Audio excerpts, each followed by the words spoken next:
হরে কৃষ্ণ মহাপ্রসাদে আপনাদের স্বাগত। কেমন আছেন আমার প্রিয় বন্ধুরা? আজ ৩রা মে ২০শে বৈশাখ, প্রহ্লাদের জন্মদিন উপলক্ষে আমি একটা কেক বানাবো।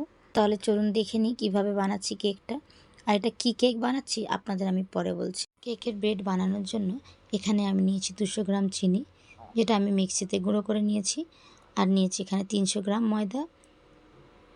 ময়দাটা খুব ভালো করে চালুনিয়ে দিয়ে ঝেড়ে নেব, কিন্তু তার আগে এর মধ্যে আমি দিয়ে দেব 1 চামচ বেকিং সোডা, 2 চামচ বেকিং পাউডার। এই সমস্ত উপকরণ দিয়ে খুব ভালো করে চেলে নেব। অল্প একটু চেলে নেওয়ার পরে এর মধ্যে আমি দেব 1/2 কাপের মতো কোকো পাউডার। আমি যেহেতু চকলেট ফ্লেভারের কেকটা বানাবো, সেই কারণে আমি এখানে কোকো পাউডার অ্যাড করেছি। আপনারা চাইলে অন্য কোনো ফ্লেভার অ্যাড করতে পারেন। খুব ভালো করে চেলে নেব এবং যেগুলো দানা দানা থাকবে সেগুলোকে আমি মিহি করে আবার ভালো করে চেলে নেব। এবারে পুরো মিশ্রণটা আমি একটা স্প্যাচুলার সাহায্যে খুব ভালো করে মিশিয়ে নেব। একটি পাত্রে চিনির গুঁড়োটা নিয়ে নিয়েছি। এর মধ্যে দেবো 1/2 কাপ টক দই। টক দইটা যেন ফ্রেশ হয়। 1/2 কাপ সাদা তেল আর দেব 50 গ্রামের মতো বাটার। এই সমস্ত উপকরণ একসাথে দিয়ে আমি খুব ভালো করে মিশিয়ে নেব। এর মধ্যে কোনো রকম দানা দানা ভাব যেন না থাকে। এবার আমি এর মধ্যে দেব 200 ml লিকুইড দুধ। মিশ্রণটি স্মুথ হয়ে গেছে। এবার আমি এর মধ্যে দিয়ে দেব চেলে রাখা ময়দা আর কোকো পাউডারের মিশ্রণটি। এটা দিয়ে খুব ভালো করে নাড়াচাড়া করে নেব এবং খুব মিশ্রণটি মেশানোর পরে দেখতে ঠিক এরকম হবে। এবার আমি যে বাটিটার মধ্যে কেকটা বেক করব, সেই বাটিটার মধ্যে একটু বাটার লাগিয়ে ময়দা ছড়িয়ে মিশিয়ে নিয়েছি, যাতে কেকটা গায়ে না লাগে। আমি এখানে কোনো বাটার পেপার ইউজ করছি না। এই কেকটা আমি ইডলি মেকারে 40 মিনিট ধরে বেক করেছি। ঠান্ডা হলে হাতের সাহায্যে এভাবে ভেঙে নেব। কেক বেক করার একটা বাসন নিয়ে নিয়েছি আর নিয়েছি ভ্যানিলা ফ্লেভারের আইসক্রিম। নিচে আমি কেকগুলো ডাস্ট করে দিয়েছি, তার উপরে ভ্যানিলা আইসক্রিমগুলো দিয়ে দিয়েছি। দিয়ে এটার উপরে আমি আবারও কেকের ডাস্টগুলো দিয়ে দেব।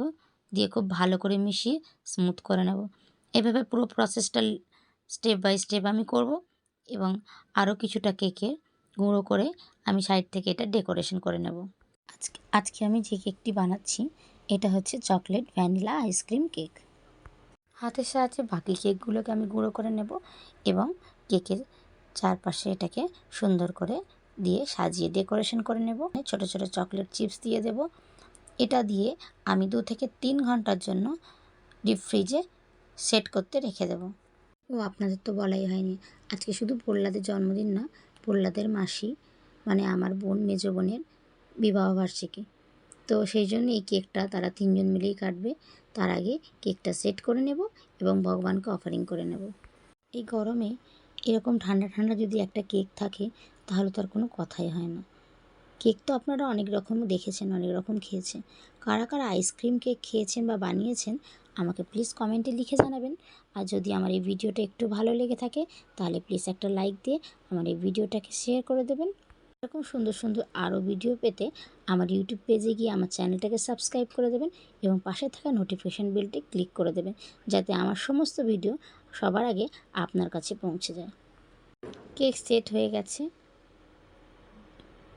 প্রহ্লাদের জন্মদিনে আমি একটা ভিডিও আপলোড করেছিলাম, কিন্তু এই কেকের সম্পূর্ণ ভিডিওটা আপলোড করা হয়নি, একটু দেরি হয়ে গেল, তার জন্য আমি দুঃখিত। আপনারাও এরকম কেক বানিয়ে আপনাদের বাড়ির বাচ্চা ও প্রিয়জনদের উপহার দিন এবং তাদের জন্মদিনকে আরও সুন্দর করে সাজিয়ে দিন। এখন ভগবানকে অফারিং করার পালা। ভগবানকে অফারিং করে কেকটা এখন রেডি করে নেব। এখন তারা কেক কাটবে। এখন বাজে রাত্রি 10:30। প্রহ্লাদ আর তার মাসি এবার কেকটা কাটছে। তাহলে এই পর্যন্ত বন্ধুরা, আবারও দেখা খুব শীঘ্রই। হরে কৃষ্ণ।